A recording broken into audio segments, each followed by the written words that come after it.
Sri Lanka versus Pakistan की जो series हो रही थी, उसका आखिरी मैच आज था और वो मैच हो गया है। बारिश आज भी हो रही थी और काफ़ी लेट मैच शुरू हुआ, 12 ओवर का मैच था और पाकिस्तान ने निहायत गंदी बॉलिंग की। चेंजेस भी थे पाकिस्तान की टीम में। खैर, श्रीलंका ने पहले बैटिंग की और 160 रन उन्होंने बना दिए 12 ओवरों में। निहायत गंदी बॉलिंग पाकिस्तान ने की।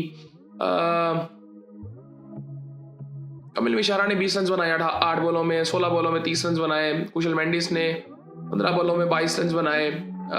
डिसिल्वा ने, श्रीलंका ने 21 रन बनाए 13 बॉलों में। 9 बॉलों में 34 रन बनाए इनके कप्तान शानका ने। 22 रन बनाए लियानगे ने 8 बॉलों में। तो 160 रन तक ही पहुंच गए। अब यहाँ पे जो इंटरेस्टिंग चीज़ देखने वाली है वो पाकिस्तान की बॉलिंग है। मुझे आज कप्तानी बहुत अजीब सी लगी। मतलब मुझे ऐसा लग रहा था कि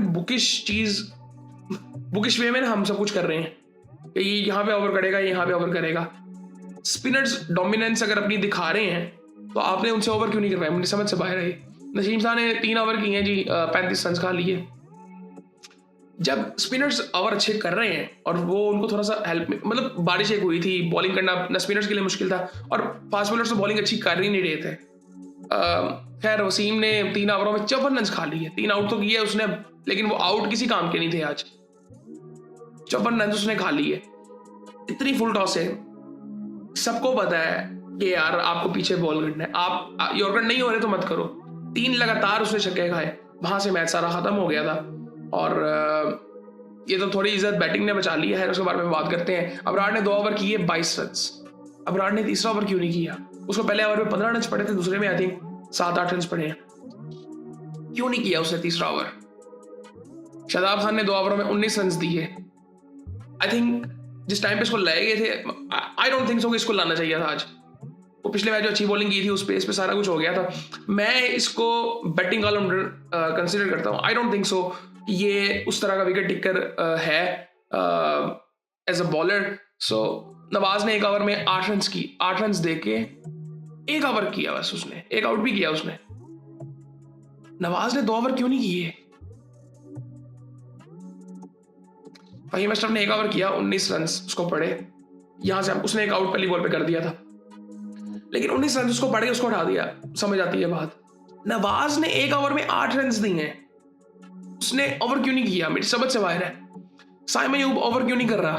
हम स्टार्ट स्पिन से क्यों नहीं कर रहे? ये 18 रन उसको आखिरी ओवर में पड़े हैं, 26 तो पहले भी पड़े हुए थे वसीम को। उसे हमने तीसरा ओवर क्यों करवाया? समझ से बाहर आई और उसी वजह से आज हम मैच भी हार गए। खैर, पाकिस्तान ने बैटिंग शुरू की। अब मैं आपको यकीन से बताऊं, मुझे कोई इतनी खास उम्मीद थी नहीं कि हम ये मैच जीत सकते हैं। मुझे था फरहान अगर ऊपर से कुछ करेगा, थोड़ा बहुत वो शॉट्स मारेगा। अब आज बड़ी इंटरेस्टिंग बात मैं यहाँ पे डिस्कस करते हैं थोड़ी सी कि क्यों फरहान थोड़ा सा सक्सेसफुल क्यों है। साइम अयूब, मुझे उससे मतलब उम्मीद नहीं थी, आज प्रेशर था। तो हमारी टीम पे जब प्रेशर पड़ता है, मोस्टली प्लेयर्स ऐसे हैं कि जब उन पे प्रेशर पड़ता है उनको समझ ही नहीं आता ना हमने बॉलिंग में क्या करना है ना बैटिंग में क्या करना है। कोई हमारे पास वैसा बॉलर नहीं है मोहम्मद आमिर जैसा कि जो जरा सोच समझ के बॉलिंग करे और उसमें कामयाब भी हो। वो आखिरी बॉलर था हमारे पास। टेस्ट में आई थिंक हम कह सकते हैं मीर हमजा उस तरह का था। टेस्ट के 1-2 बॉलर्स हैं जिनको हम टेस्ट में खिलाते भी नहीं है। सो खैर, अभी इस वक्त हमारे पास मेरे ख्याल से वो मिर्जा जो है, सलमान मिर्जा, आई थिंक वो अच्छा बॉलर, वो आज खेल नहीं रहा था। नसीम शाह की मुझे समझ ही नहीं आती। उस बंदे मैच्योरिटी लेवल इस बंदे का इतना लो है, बहुत लो है आई थिंक। खैर, फरहान और साइम एंड तक खराड़ा इस तरह से कि उसको बैटिंग ही नहीं मिल रही थी। खैर, साइम ने 5 बॉलों में 6 रन किए, 7 बॉलों में 9 रन किए जी। फरहान ने, आगा ने आके जो इनिंग खेल दी है ना, बहुत जबरदस्त थी। 12 बॉलों में उसने 45 रन बनाए। मुझे देखकर भी लग रहा था अगर ये 50 कर जाता तो ये फास्टेस्ट हो सकता था 50, लेकिन उसकी वजह से थोड़ी सी इज्जत बच गई हमारी। उसके बाद उस्मान खान आया। अब उसको मैं इतना वो करूंगा नहीं क्योंकि उस वक्त हमें शॉट्स तो चाहिए थी। आज के मैच में आप ये नहीं कह सकते कि आपने ये नहीं किया, आपने वो नहीं किया। ठीक है, वो आउट हुआ। उसके बाद नवाज आया। नवाज शुरू में थोड़ा सा मुझे लग रहा था कि वो वही चीज़ उसके साथ हो रही है जो टिपिकल पाकिस्तानी बैट्समैन के साथ होती है कि कुछ समझ नहीं आ रहा क्या करना है। लेकिन फिर उसने एक अच्छी इनिंग खेली, कुछ अच्छी शॉट्स खेली, जो कि शॉट्स उसने डेवलप किए मेरे ख्याल से। ये पहले वो शॉट्स नहीं खेलता था और वो कॉन्फिडेंस था जो पिछले कुछ मैचेस में उसके पास आया था और आई थिंक उसकी वजह से उसने 15 बॉलों में 28 रन बनाए और एक टाइम पे लग रहा था कि हम शायद ये मैच जीत जाएंगे। नाफे की आई थिंक मैं कहूँगा कि अच्छी इनिंग थी। क्यों अच्छी इनिंग थी? अब मैं आपको ना यहाँ पे एक बात बताता हूँ। फरहान सक्सेसफुल क्यों है? उसकी स्ट्रेंथ क्या है आपको पता है? उसकी स्ट्रेंथ ये है, उसका बैलेंस उसकी स्ट्रेंथ नहीं है बैटिंग का। उसकी स्ट्रेंथ ये है कि उसकी शॉट्स में जान होती है। उसके अपने फोरआर्म्स देखे हैं आपने? कामरान गुलाम के फोरआर्म्स देखे हैं आप? इवन नाफे के भी देखे हैं। वो टेक्निकली भी स्ट्रॉन्ग है, फोरआर्म्स उसके देखें। साहिल फरहान कोई इतना टेक्निकली स्ट्रॉन्ग नहीं है, लेकिन वो जो शॉट मारता है उसमें जान एटलीस्ट होती है। आप हमारे बैट्समैनों को देखेंगे, उनकी शॉट्स में जान ही नहीं होती। सो ये फिटनेस के इश्यूज हैं हमारे, और वो तो एक सिंपल सा मसला है कि जी हमारी ग्रूमिंग उस तरह से हुई नहीं हुई, मेच्योरिटी का लेवल वो नहीं होता बैट्समैनों का। सो वो साफ वो नजर आता है। साइमन अयूब आई थिंक अब बहुत ज्यादा हो गया, मतलब बहुत टाइम से उसने परफॉर्म नहीं किया वो इतना खास। आई थिंक मैं जब साइमन अयूब को सोचता हूँ पाकिस्तान टीम में, तो मुझे सिर्फ ऑस्ट्रेलिया वो साउथ अफ्रीका की सीरीज याद आती है बस, जहां पे वो थोड़ी सी उसकी डोमिनेंस नजर आई थी। और खैर शादाब खान, अब इनको ब्लेम नहीं किया जा सकता आज बैटिंग में, स्पेशली फहीम अशरफ नहीं किया जा सकता ब्लेम, मोहम्मद वसीम नहीं किया जा सकता ब्लेम, बैटिंग में किसी को ब्लेम नहीं किया जा सकता। लेकिन फिर भी मतलब उस वक्त थोड़ी सी उम्मीद हुई थी कि जब नाफे और नवाज बैटिंग कर रहे थे, नाफे को थोड़ा सा ना मैच्योर जल्दी होना पड़ेगा। हमारे मतलब प्लेयर्स के साथ मसला ही यही है कि नीचे ठीक होते आते हैं, ऊपर आके वो खराब हो जाते हैं और उनका माइंडसेट ही अजीब सा हो जाता है, और वो हमें नजर आता है। आई थिंक ये चीज़ें पता नहीं कैसे ठीक होंगी। कोई ऐसी चीज़ें नज़र आ नहीं रही हैं अभी फिलहाल कि हम ऐसा कुछ कर रहे हैं। क्रिकेट में ठीक है नज़र आती हैं चीज़ें कि क्रिकेट में बहुत पैसा लगाया जाता है, बहुत कोशिशें की जा रही हैं, फिर वो टूर्नामेंट्स करवाए जाएँ। स्कूल बेसिक मतलब जो एक्शंस हैं उनकी डायरेक्शन भी ठीक है कि नहीं है, ये बड़ी इंपॉर्टेंट चीज़ है। मैं यहाँ पे देख रहा होता हूँ कोई उस पर डिस्कशन कर रहा है, कोई उस पर डिस्कशन कर रहा है, कोई पढ़ी लिखी बात नहीं मुझे समझ आती कि कोई कर रहा हो, कोई भी नहीं करता। इन प्लेयर्स को ग्रूमिंग की जरूरत है। आप इंडियन प्लेयर्स को देखें, आप उनकी लाइनअप को देखते हैं ना, आज उनका मैच हुआ है, आप उनकी लाइनअप को जरा देखें, आपको हर प्लेयर हर सिचुएशन में ऐसे लगेगा कि वो खेल सकता है। आप इनकी बैटिंग लाइनअप देखें जरा। रोहित शर्मा, शुभमन गिल। अब रोहित शर्मा के बारे में मुझे कुछ कहने की जरूरत नहीं है, और वो कितने अरसे से डोमिनेंस अपनी दिखा रहा है, मुझे कुछ कहने की जरूरत नहीं है। शुभमन गिल, हमारे बहुत से प्लेयर्स है वो मैच्योर बैट्समैन है। मैं स्किल लेवल की बात नहीं कर रहा, स्किल लेवल हमारे भी होते हैं डिसेंट, बट वो मैच्योर काफी ज्यादा है, और वो ठीक है बिल्कुल जिस नंबर पे वो खेल रहा है। विराट कोहली, कोई डिस्कशन की जरूरत नहीं है। फिर उसके बाद श्रेयस अय्यर आता है, परफॉर्मर है, कोई डिस्कशन की जरूरत नहीं है।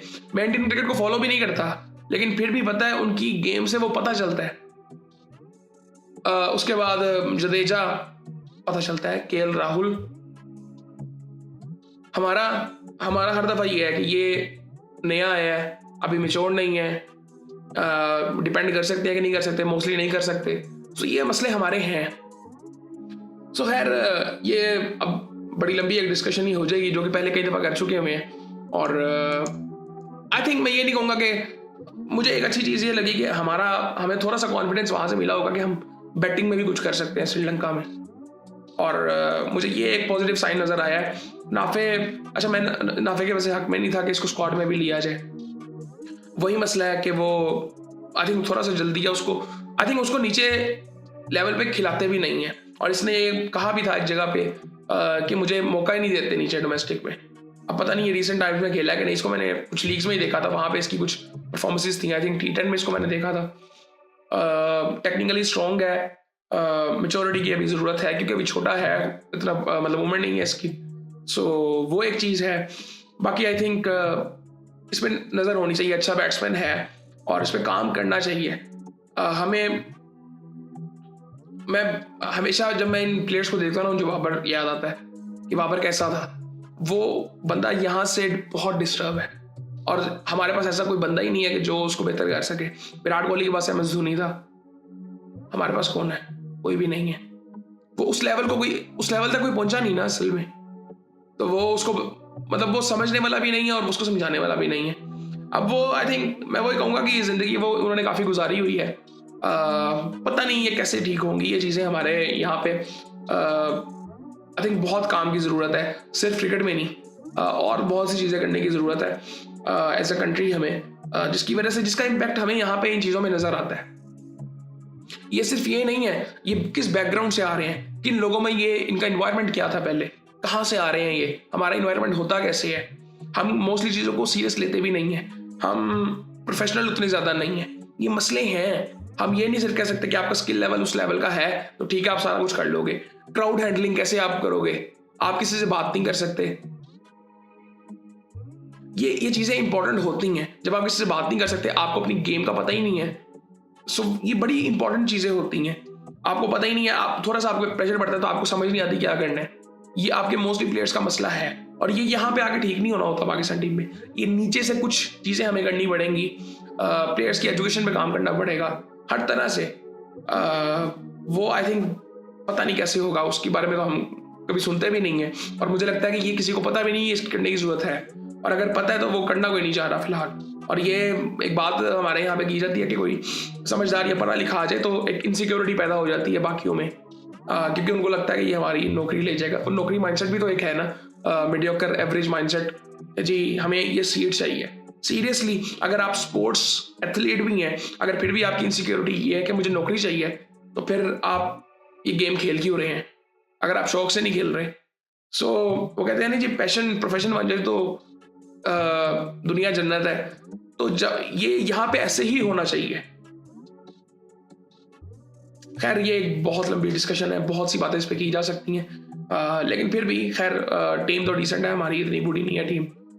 लेकिन आज हमने बॉलिंग बहुत गंदी की है, बहुत गंदी बॉलिंग की है। गुस्सा चढ़ रहा था मुझे तो मैच देखते हुए कि हम बॉलिंग कर क्या रहे हैं। सलमान मिर्जा बैठा क्यों है, मुझे समझ नहीं आ रहा क्यों बैठा है वो। सो खैर उसको मौका देना था, जस्टिफाई मैं नहीं कर सकता इस चीज़ को, हमें सीरीज आज जीतनी चाहिए थी। सो बाकी फिर आपसे बात होती है।